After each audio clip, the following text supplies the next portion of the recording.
Hello and welcome back to our X4 Foundations beta 6.0 beta, release candidate 1. Let's play poorly. So this is just going to be a short episode, mainly to just put a cap on the beta. It's looking like the release of Kingdom End and 6.0 will be on April 12th, 2023, so in a couple of weeks from now, from the time that I'm recording. And of course, that just happens to be smack dab in the middle of the time when I'm not going to have my stick and throttle available. So my plan had been to not play any X4 Foundations in the month of April, but I'm not going to be able to hold off because I want to get my hands on Kingdom End. So I am testing out my Xbox controller to see how this works. See if I can not pull my hair out making this go. Awaiting So orders. basically what this episode is Docking granted. shenanigans to see if this actually works okay. So if you kind of want to watch how the sausage of these little videos get made, you're welcome to watch. Otherwise, just treat this as an announcement that I will be starting 6.0 Kingdom End run on April 12th, probably, or April 13th, right after the game, the DLC releases. So I am working with the Xbox controller, like I said, and I have kind of set up my controls a little bit. One thing that is turned on now. Why am I set to dock? I don't want to do that. Is there a way to not have that? Okay, hang on now. No, that's not it. This one. Dock permission. Aborted. There we go. Okay.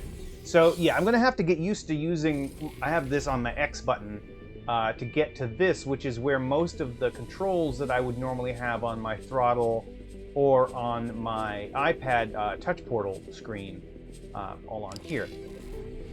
The other thing that you can do with a controller is set up. Where is it? Is it? Nope, that's not it. Here we go. There's a setting in controls called gamepad mode, only with controllers, is how I have it set up. I believe gamepad mode is the one that does the auto targeting. The main reason I've always had that on controllers only for controllers. Well, God, I have the memory of a goldfish.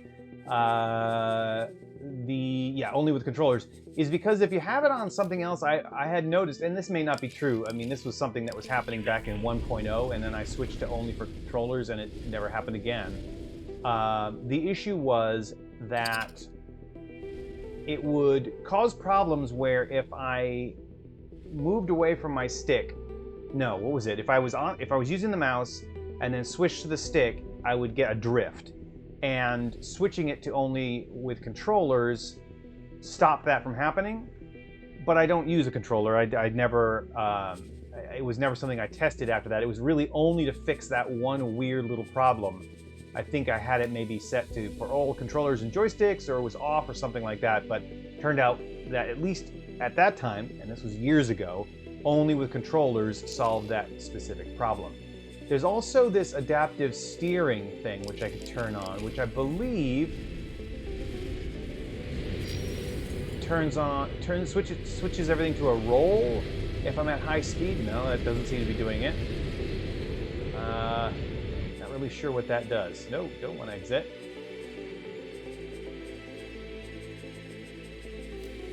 And I'm deliberately not using my mouse and keyboard right now to do those settings. I'm kind of sitting back with my controller, which is not normally how I play because I'm usually up against my desk with the stick and the throttle on my desktop. So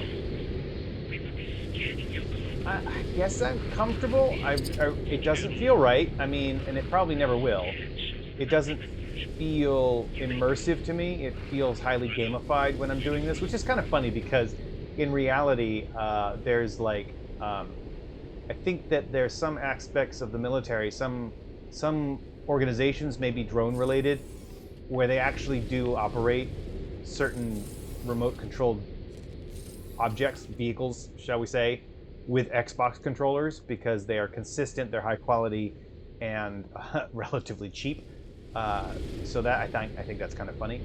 that the reality is that Xbox controllers or something like that would probably end up being used fair amount more than you would think in the future.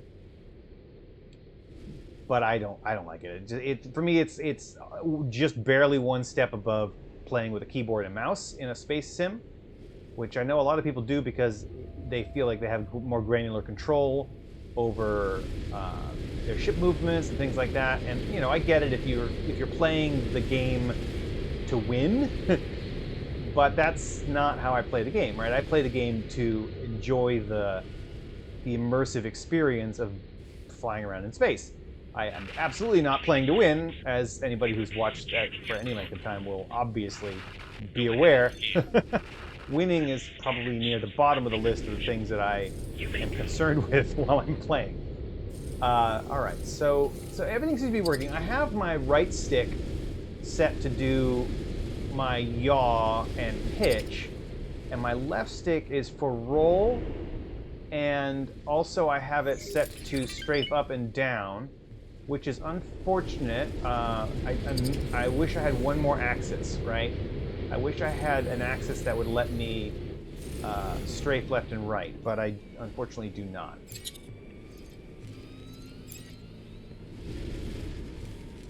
And then I have my next target set up here, and then I have, so that's on my D-pad up is my next target. D-pad down is nearest hostile, but there aren't any hostiles right now. And then I have my left button and right button set to my throttle. I had at one point set it up as on the stick, but it was it wasn't an absolute throttle selector. Essentially, you would push, it would throttle up, and you let go, and it would throttle back down. And I kind of don't want that. I want it to behave a lot more like my my actual throttle. So I have to put it on my buttons, which means, of course, that I think a lot of people will put their left-right strafe on the left and right buttons, the shoulder buttons, and I can't do that. Though I suppose I would lose my strafe up and down if I put my throttle on my left stick. So, and then I have my guns on the triggers, left and right trigger. So that seems to be working. And then I have interact. Awaiting orders. On the A key. X key brings up this menu, and then I can left and right button to flip around. I have been debating whether or not I want to put the map on a button. I think I probably will. I'll put the map on the Y button because it's kind of annoying to have to do it as a two-step process, X and then left and then right button. Let me go do that now. Controls, general, and I gotta come down. Is it down here? Map, yes. There, now it's on Y. There's a few other things that I wish I could put on the controller, but I just don't have enough buttons. You know, there's like my flight assist I would love to have so that I can do those hard turns in travel drive. Oh, interestingly, yeah, there's a toggle steering axis. Other things like the next ammunition would be nice, and some other things like what? Like the object info, the scanning option. Oh, that's gonna be rough. Oh, I'm gonna have to get that figured out. Yeah, I can't use an existing button for that. That's irritating. So, and the other thing is that I'm not going to be able to use my iPad because where I'll be recording in the month of April, I will not actually be on Wi-Fi. I will be on a hotspot running through my phone, and therefore my iPad technically won't be on the same network. Or it won't recognize that it's on the same network. So I won't actually be able to use the iPad, which is also kind of annoying. It's going to be a bit of a struggle to get my OBS going right, but I'll figure it out. Anyway, it's been about 10 minutes, and like I said, this is really just me doing a test, and mostly to announce that I will be starting 6.0 Kingdom End DLC run on or around April 12th, and going forward with that. It will be modded, because I prefer to play modded, and maybe someday down the road I'll go back to an unmodded save, but I really do like having all of my, especially the QWERTY mods, particularly the AI mod, and then the mouse reset mod, and a few others. I'm not going to do everything.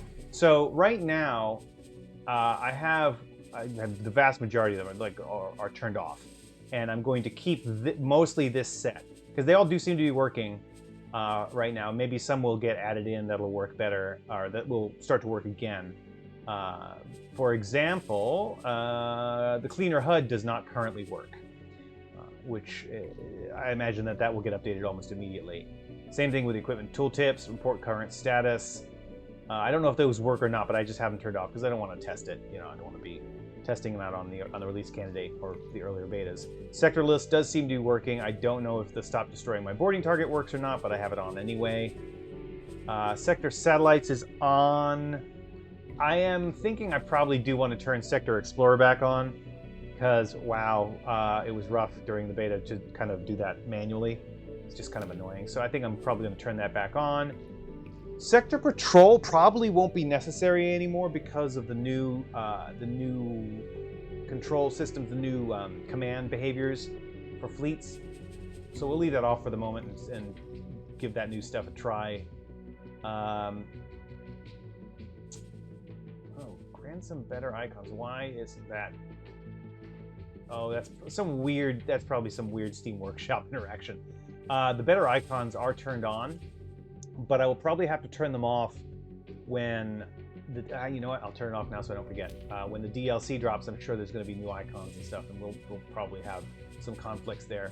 And I'll get them updated as they come along, but I expect that most of that will happen within the first few weeks of the release. And I'm going to keep about half of my QWERTY mods off. Alternatives to Death is going to be off. The auto camera is going to be probably kept off. Crime Has Consequences is going to leave off because that's the fines and stuff. And it was more hassle than anything else, even though it was a bit more immersive. I should turn on the friendly fire tweaks, I guess. Keep hacking outcomes off. High security rooms off. Loot mining was always a hassle. I never really got used to it. More generic missions. I don't know that I really need it because I end up just paying attention to too many of the shiny things. I'm going to leave reputations and social standings off. Those were very nice. They were, well, actually, no. This gets the guilds. I'm going to turn this on and leave social standings off. That way I don't have to worry about tracking my stations and things like that. I mean, I could set it in extensions options to have those not track that, but then what is even the point of doing it at that point? So yeah, so a lot of those are going to stay off. The teleport from transporter room gave me some problems for a while, and the waypoint fields, I'm sure it's useful. I've never found a use for it that I could really use routinely, so I'm just leaving that off. But yeah, so that's about it. And like I said, some of these might come back on once they get updated. I'm really hoping that I can get cleaner HUD back. But yeah, I mean, that's really it. There's nothing else to say, I suppose. Now I've talked for another 4 minutes after I told myself I was going to stop. So, yeah. Thanks for watching. See you on the other side.